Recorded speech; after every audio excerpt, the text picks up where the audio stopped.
సమాజంలో విచ్చలవిడితనం ఎక్కువైపోతోంది. వావి వరుసలు మర్చి ప్రవర్తిస్తున్నారు. సుఖాల కోసం జీవితాలను నాశనం చేసుకుంటున్నారు.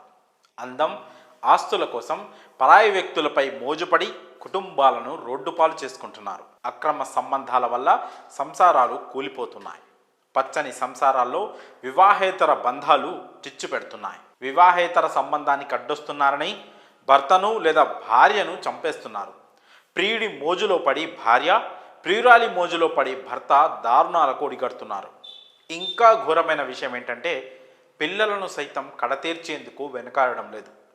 భర్త పిల్లలను వదిలేసి ప్రియుడితో వెళ్తున్న ఘటనలు కూడా ఉన్నాయి. ఇలాంటి దారుణాలు రోజు రోజుకు ఎక్కువైపోతున్నాయి. స్నేహం ముసుగులో వివాహేతర సంబంధాలు పెట్టుకొని హత్యలకు పాల్పడుతున్నారు. తాజాగా ఇలాంటి ఘటనే ఒకటి చోటు చేసుకుంది. ఇద్దరు స్నేహితులు ఒకరి భార్యతో మరొకరు ఇల్లీగల్ కాంటాక్ట్ పెట్టుకొని చివరకు వారిద్దరూ లోకాన్ని విడిచి వెళ్ళారు. ఇంతకీ ఏం జరిగిందంటే వారిద్దరూ మంచి స్నేహితులు, ఇద్దరు కూడా బిజినెస్ దిగ్గజాలు. ఒకరి భార్యతో ఇంకొకరు ఇల్లీగల్ కాంటాక్ట్లు పెట్టుకున్నారు. చివరకు ఓ వ్యాపారి దారుణ హత్యకు గురయ్యాడు. మరో వ్యాపారి ఆత్మహత్యకు పాల్పడ్డాడు. అసలు ఈ ఘోరం జరగడానికి గల కారణం ఏంటో ఇప్పుడు చూద్దాం. కర్ణాటకకు చెందిన వినాయక్ నాయక్, గురుప్రసాద్ ఇద్దరు బాల్యం నుంచే మంచి స్నేహితులు. ఒకరు మద్యం వ్యాపారంలో, ఇంకొకరు ఎలక్ట్రిక్ గూడ్స్ వ్యాపారంలో కోట్లకు పడగలెత్తారు. కోటీశ్వరులయ్యారు.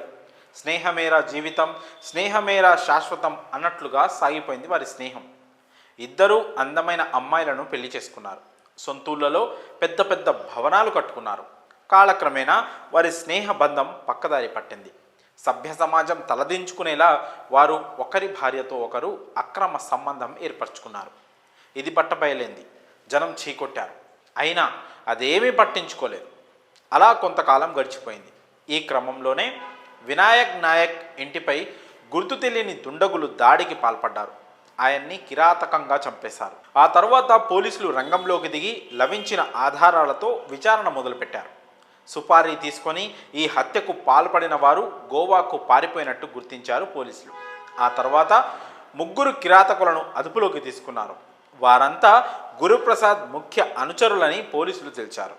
విషయం తెలిసిన పోలీసులు గురుప్రసాద్ను అరెస్ట్ చేసేందుకు రెడీ అయ్యారు. ఇంతలోనే పోలీసులకు గోవాలోని మాన్వి నదిలో గురుప్రసాద్ శవం బయటపడినట్లుగా సమాచారం వచ్చింది. అతను ఆత్మహత్య చేసుకున్నట్లుగా పోలీసుల విచారణలో వెల్లడైంది. ఇల్లీగల్ కాంటాక్ట్ వల్ల స్నేహబంధానికి మచ్చ రావడమే కాకుండా ప్రాణాలు కూడా కోల్పోయారు.